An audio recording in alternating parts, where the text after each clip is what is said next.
In the year 584 CE, amidst the sands of Arabia, a child was born who would grow up to become one of history's greatest leaders. His name? Umar Ibn Al-Khattab. Known for his fierce intellect, unrelenting justice, and transformative vision, he went from being an enemy of Islam to its second caliph, leading an empire that stretched across continents. But this isn't just a story about conquest. It's a tale of redemption, fairness, and how one person can change the world by standing firm on principles. Today, we're going to journey through Omar's life, the struggles, victories, and lessons that shaped him into a leader whose legacy still resonates today. This is not just history, it's inspiration for our modern times. Before embracing Islam, Omar was known as the Lion of Quraysh. He was feared, not because he was cruel, but because he was strong-willed, intelligent, and fiercely loyal to his people. Yet, despite his strength, something gnawed at him deep inside. Injustice surrounded him. Women were treated poorly, orphans had no rights, and corruption ruled the land. One day, Omar learned about Prophet Muhammad's peace be upon him message and initially opposed it violently. Then comes the pivotal moment when he hears verses of the Quran recited secretly in his sister Fatima's home. These words, they speak truth. How could I have been so blind? That moment marked the beginning of a new chapter, not just for Omar, but for humanity itself.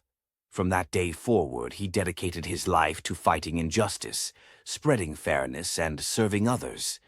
Omar walks toward the Prophet Muhammad's house, sword in hand, intending harm, but instead pledges allegiance to Islam. That day, Omar didn't just join a faith, he ignited a revolution within himself. From then on, he dedicated his life to justice, equality, and service. After Abu Bakr's passing and intense discussions among companions debating leadership. Omar is strict, yes, but isn't that what we need right now? Someone who will uphold justice without fear or favor? As caliph, Omar didn't rule with luxury or privilege. He lived simply, slept on the floor, and wore patched clothes. When asked why, he replied, "How can I sleep comfortably while my people suffer?" But Omar's greatest test came not in the comfort of Medina, but on the blood-soaked plains of Yarmouk, a battlefield where the fate of empires hung in the balance. Soldiers sharpening swords, tying armor, and praying quietly before dawn. Omar seated in Medina, writing letters to the commanders at the front lines. Victory does not come from numbers or weapons. It comes from faith, unity, and purpose. Go forth, not as conquerors, but as liberators. The Byzantine Empire stood as one of the mightiest powers of its time, with legions of heavily armed soldiers and decades of military experience. Against them stood the Muslims, outnumbered and outmatched, but united under Omar's vision of justice and freedom. While Omar organizing logistics, food supplies being loaded onto camels, maps spread across tables in Medina, Muslim soldiers training together, breaking bread, and reciting verses of the Quran around campfires. A soldier asks General Khalid ibn al-Walid, "Why do we fight if we are so few?" We fight because no man should live in chains. We fight so the weak may find strength and the oppressed may breathe free. The Battle of Yarmouk began with a clash of both sides, between Muslims and the Byzantine army. During the first and second day, a small skirmishes break out. Arrows rain down as both sides probe weaknesses. On the third day, Khalid led a daring cavalry charge, cutting through Byzantine ranks like a scythe through wheat. Night time came. Drum beats reverberate across the valley, unsettling the already fatigued Byzantine troops. On the final push for victory, Muslim forces flanked the disorganized Byzantines, causing chaos and retreat.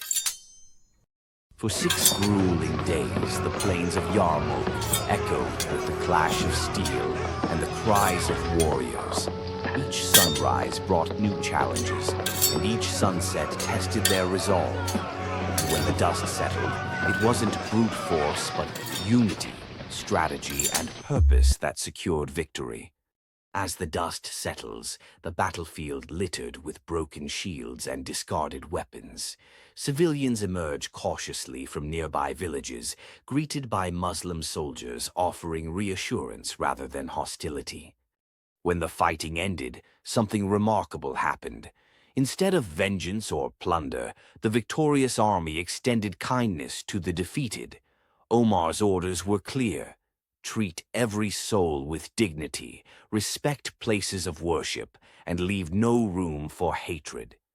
A Christian monk approaches a Muslim commander, bowing slightly in gratitude. Soldiers distribute food and water to local villagers.